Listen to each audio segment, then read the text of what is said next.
అబ్బో ఇక్కడ కేజీ చీరలు కొంటే అర కేజీ చీరలు ఫ్రీ అంట. మంగళ్య షాపింగ్ మాల్ కేజీల్లో సేల్, టన్నుల్లో ఆనందం. అమెరికా అధ్యక్షుడు డొనాల్డ్ ట్రంప్ కు ఇరాన్ ప్రాక్సీల నుంచి తీవ్ర ముప్పు పొంచి ఉందా?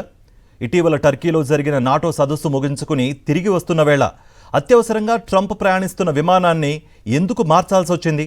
ఖతార్ బహుమతిగా ఇచ్చిన అత్యాధునిక విమానాన్ని వదిలేసి పాత ఎయిర్ ఫోర్స్ 1లోనే ట్రంప్ అమెరికాకు ఎందుకు వెళ్లారు? దీని వెనుక ఉన్న సంచలన రహస్యాన్ని అంతర్జాతీయ పత్రిక న్యూయార్క్ టైమ్స్ బయటపెట్టింది.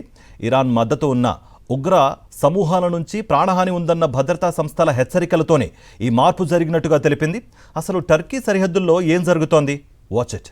అగ్రరాజ్యం అమెరికా అధ్యక్షుడు డొనాల్డ్ ట్రంప్ భద్రతపై ప్రపంచవ్యాప్తంగా తీవ్ర ఆందోళన వ్యక్తమవుతోంది. ఇటీవల టర్కీలో జరిగిన నాటో సదస్సు ముగించుకుని తిరిగి వస్తున్న వేళ ట్రంప్ ప్రయాణించిన తీరు ఇప్పుడు అంతర్జాతీయంగా పెద్ద చర్చనీయాంశంగా మారింది.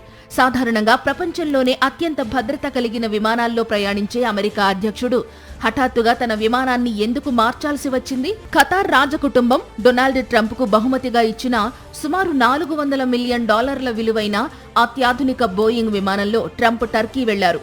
కానీ తిరుగు ప్రయాణంలో మాత్రం దాన్ని పక్కన పెట్టి పాత ఎయిర్ ఫోర్స్ 1 విమానాన్ని ఎక్కారు. టర్కీ సరిహద్దులకు సమీపంలో ఉన్న ఇరాన్ మద్దతు గల ఉగ్ర సమూహాల నుంచి ట్రంప్కు ప్రాణహాని ఉందనే నమ్మదగిన సమాచారం అమెరికా నిఘా వర్గాలకు అందడమే ఇందుకు కారణం.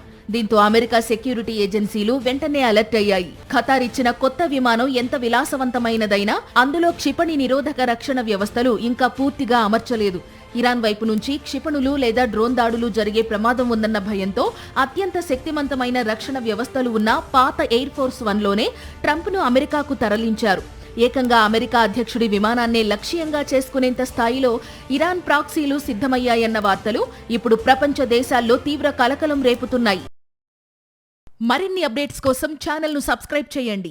నోటిఫికేషన్స్ కోసం బెల్ ఐకాన్ పై క్లిక్ చేయండి.